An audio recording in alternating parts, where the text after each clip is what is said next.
아 근데 공포방탈출 그거 진짜 재밌더라. 진짜 재밌더라고요. 나 인성이 형 삐처리 된 게 너무 웃겼어 나는. 그 형 진짜 욕 안 하는 형인데 얼마나 무서웠으면. 저는 갔잖아요. 저는 그러면 아마 구석에서 이러고 있을 거예요. 나는 진짜 안 돼요. 저 애기 인형이 진짜 무섭게 생겼어. 아, 그리고 장롱 열려서 그것도 무서웠고.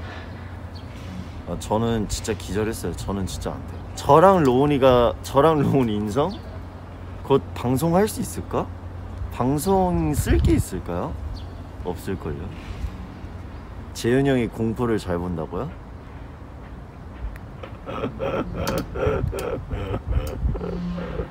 예, 알겠습니다. 제가 말해줬나요? 말해줬나요? 제가 영화 곤지암 봤을 때 어떻게 했는지? 안 말해줬어요? 어느 날이었어요. 곤지암이라는 영화가 나왔다 해서 스케줄이 끝나면 매니저 형과 함께 영화관을 오랜만에 새벽에 가보자. 그래서 곤지암을 보러 갔어요. 그때가 바야흐로 새벽 시간 심야 영화였던 걸로 기억을 하고 있고요.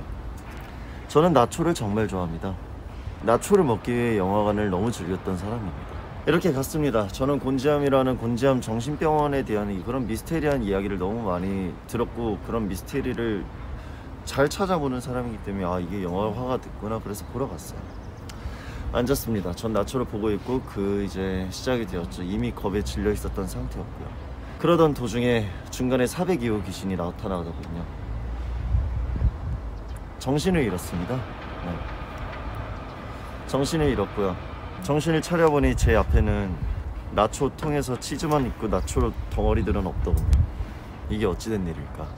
앞에 의자가 있었습니다. 다행히 사람이 많이 없을 때였죠. 나초가 없고 치즈만 없는데 나초는 너무 먹고 싶고 영화는 너무 무서웠습니다. 의자 머리맡에 다 올라가 있더라고요. 고민을 했습니다. 나가서 사올까? 아니면 살짝 지지할 수 있지만 이거라도 먹을까? 하지만 저는 영화의 흐름이 끊기는 걸 싫어합니다. 그래서 그 앞에 있는 나초를 집어 먹으면서 영화를 끝까지 이뤄냈죠.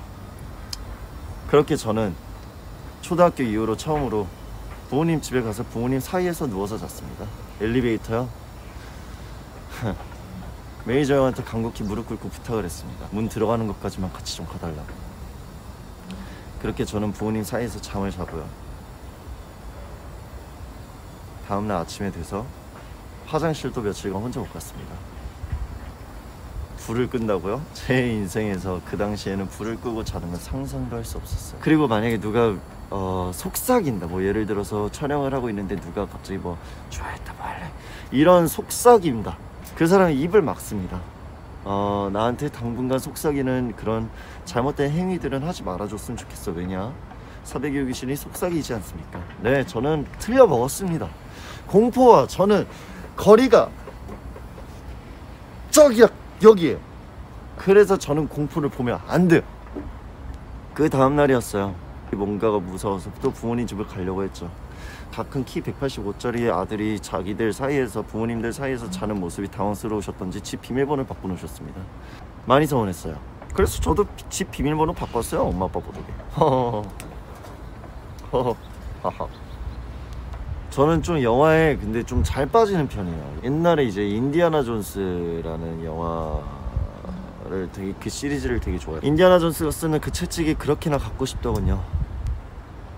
그랬으면 안 됐지만 어린 마음에 집 아파트에 있는 나뭇가지 큰 걸 하나 주워와서, 그 당시에 집에 소파 커버가 큰 밧줄로 연결이 돼 있었습니다. 그 밧줄을 뜯었죠. 그리고 그 밧줄로 엄청 혼났습니다, 우리 아버지께서.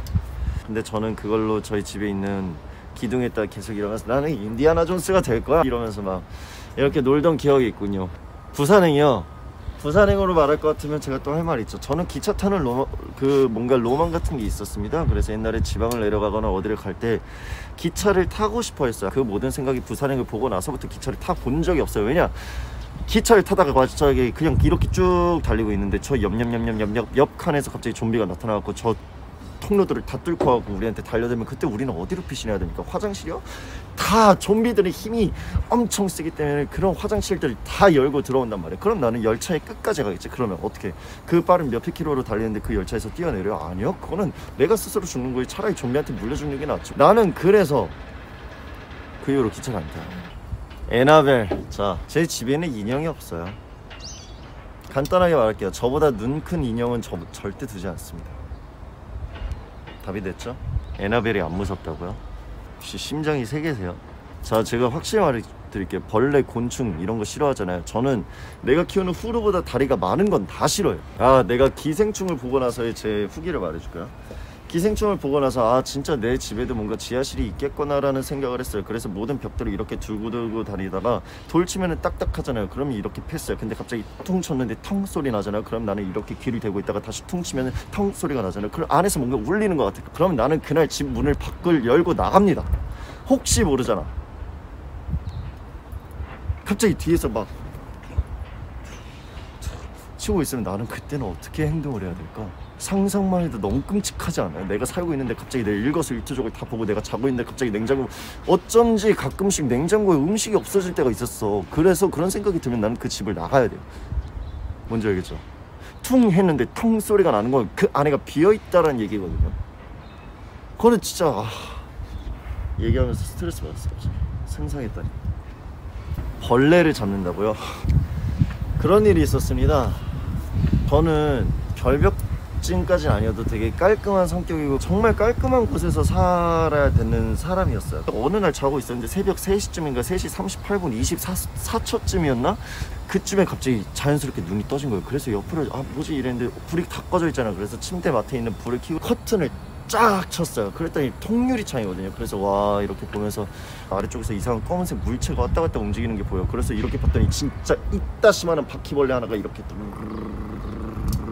다니다가 갑자기 걔네는 벽을 타더라고. 스파이더맨이 아니라 거의 바퀴벌레맨이야. 그래서 갑자기 이렇게 올라오려고 하는데 내 침대에 묻는 순간 나는 이 침대를 갖다 버리고 소각을 시킨 다음에 새로 살 거야 라는 마인드가 있어서, 그래서 나는 이걸 어떻게 해야 될까. 그래서 나는 세스코를 불렀지.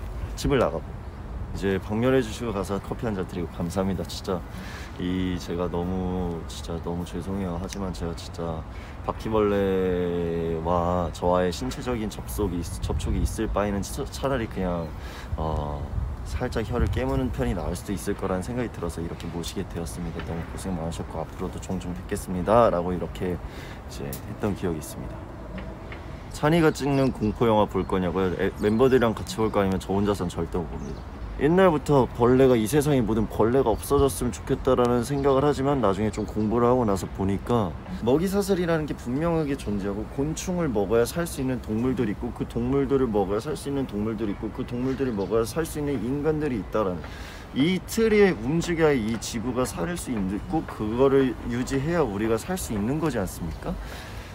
그래서 저는 없어지면 안 된다, 없어지면 좋겠다라는 마인드는 취소. 허나 해충,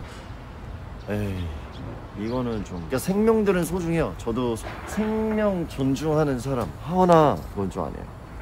근데 저도 이제 드라이브 하거나 이러다 보면은 막 벌레들이 나오고, 근데 벌레들, 그러니까 걔네도 얼마나 살고 싶겠어. 자기들도 열심히 태어나서 열심히 사회생활 하면서 살아나가는 건데, 그래도 이뻐해 주죠. 이뻐해 주면서 하는 건데.